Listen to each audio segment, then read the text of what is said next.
আসসালামু আলাইকুম। আশা করি সবাই ভালো আছেন। সবার সুস্বাস্থ্য কামনা করি। আসুন এখন আমরা দেখি নির্মাণাধীন ঢাকা আশুলিয়া এলিভেটেড এক্সপ্রেসওয়েটির কামারপাড়া বাস স্ট্যান্ড বা কামারপাড়া ব্রিজ থেকে ধৌরমোড়, আশুলিয়া, বেরিবাদ ও বাজার হয়ে জিরাবো পর্যন্ত অংশের আপডেট ভিডিও।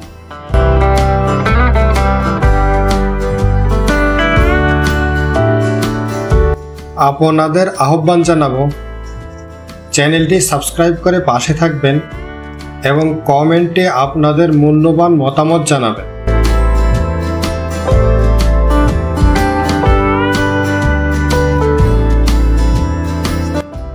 আমরা এখন শুরু করছি কামারপাড়া বাস স্ট্যান্ড ও কামারপাড়া ব্রিজ থেকে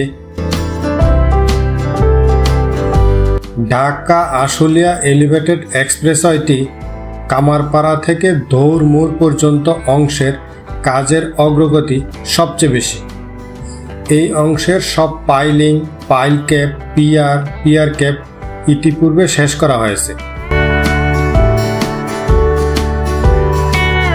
এই অংশের সকল গার্ডার উত্তোলন শেষ করা হয়েছে এবং বেশি অংশে উপরে স্ল্যাব ঢালাই কাজটিও শেষ করা হয়েছে। পাশাপাশি নিচের রাস্তাটির এক পাশের বর্ধিত করে বালু ভরাট সম্পন্ন করা শেষে ম্যাকাডাম করে কম্প্যাকশন করা হচ্ছে এবং উপরে যে অংশে স্ল্যাব ঢালাই করা শেষ হয়েছে সেসব স্থানে মিডিয়ান নির্মাণ ও সাইডের প্যারাপেট ওয়ালের কাজটি করা হচ্ছে।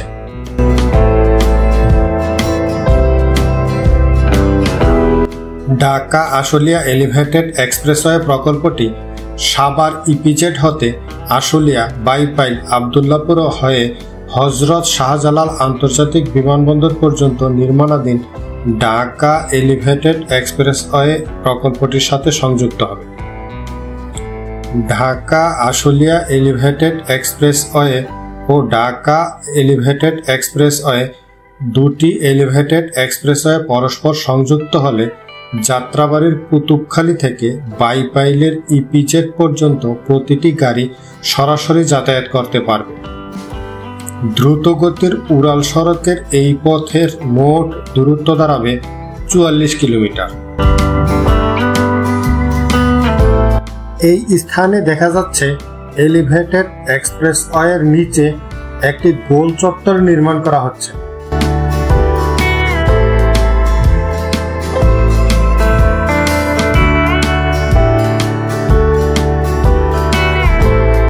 আমরা এখন চলে আসছি মিরপুর বেরিবাদ ও আশুলিয়া রাস্তার সংযোগস্থল ধৌরমোড়। এই ধৌরমোড়ে ঢাকা আশুলিয়া এলিভেটেড এক্সপ্রেসওয়েটিতে থাকবে 4টি র্যাম্প। মিরপুর বেরিবাদের নামা এবং ওঠার জন্য 2টি র্যাম্প, উত্তরা ও প্রত্যাশা ব্রিজের দিকে নামা এবং উঠার জন্য 2টি র্যাম্প। ধৌরমোড়ে তুরাগ নদীর দুই পাশে ইউটার্নের ব্যবস্থা থাকবে। নদীর পশ্চিম পাশের ইউটার্নটি হবে এলিভেটেড।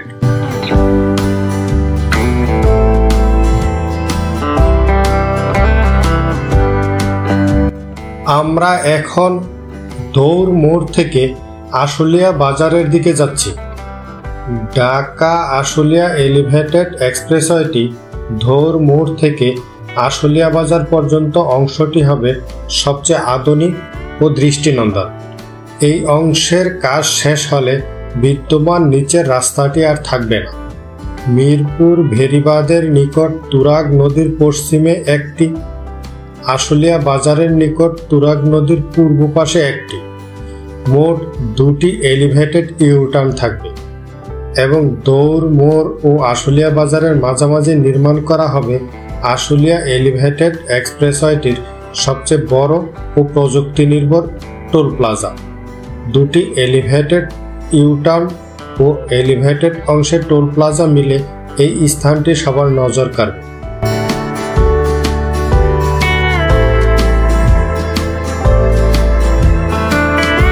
ধৌরমোড় ও আশুলিয়া বাজারের মাঝামাঝি অংশে এই স্থানে নির্মাণ করা হবে ঢাকা আশুলিয়া এলিভেটেড এক্সপ্রেসওয়ে প্রকল্পটির সবচেয়ে বড়, আধুনিক ও দৃষ্টিনন্দন টোল প্লাজাটি। দুই পাশের যে রাস্তাটি দেখতে পাচ্ছেন সেগুলো হচ্ছে সার্ভিস রোড। মাঝখানে সারি সারি পিয়ারের উপর নির্মাণ করা হবে টোল প্লাজাটি। যেহেতু এই এলিভেটেড এক্সপ্রেসওয়েটি হবে টোল রোড, তাই উভয় দিকের যানবাহনগুলো এই স্থানে টোল প্রদান করবে।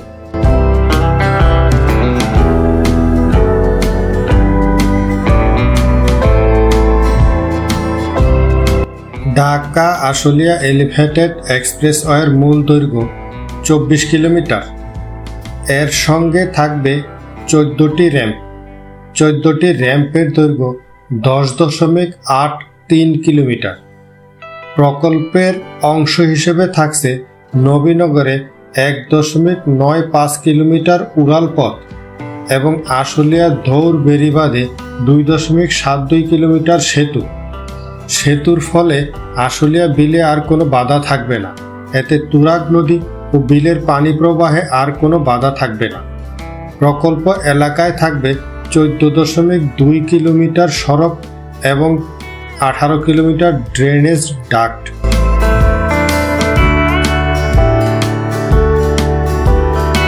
আশুলিয়া বাজারের পরে এই স্থানে থাকছে যানবাহন নামা এবং উঠার জন্য 2টি র্যাম্প।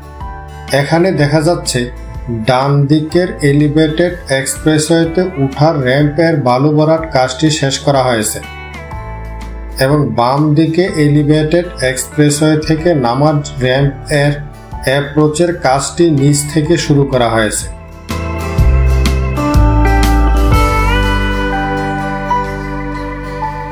আমরা এখন আশুলিয়া বাজার থেকে জিরাবো বাজারের দিকে যাচ্ছি। এই অংশে দেখা যাচ্ছে আশুলিয়া বাজারের উত্তরে ঢাকা আশুলিয়া এলিভেটেড এক্সপ্রেসওয়েটির র্যাম্প থেকে জিরাবো বাজার পর্যন্ত অংশে এক্সপ্রেসওয়েটির সকল পিয়ার এবং সকল পিয়ার ক্যাপ নির্মাণ শেষ করে গার্ডার উত্তোলনের কাজটি চলমান রয়েছে। দেখে মনে হচ্ছে কাজটি দ্রুততার সহিত করা হচ্ছে। আপনারা যারা এখনো চ্যানেলটি সাবস্ক্রাইব করেননি, চ্যানেলটি সাবস্ক্রাইব করে পাশে থাকার আহ্বান জানাচ্ছি। আর যারা ইতিমধ্যে চ্যানেলটি সাবস্ক্রাইব করেছেন আপনাদেরকে জানাই অসংখ্য ধন্যবাদ। ভিডিওটি কেমন লাগলো সে সম্পর্কে আপনাদের মূল্যবান মতামত কমেন্টে জানাবেন। ভিডিওটি আপনাদের ভালো লেগে থাকলে শেয়ার করে অন্যকে দেখার সুযোগ করে দিবেন। ভিডিওটি শেষ পর্যন্ত দেখার জন্য আপনাদের অসংখ্য ধন্যবাদ। আপনাদের সকলের সুস্বাস্থ্য কামনা করি। আল্লাহ হাফেজ।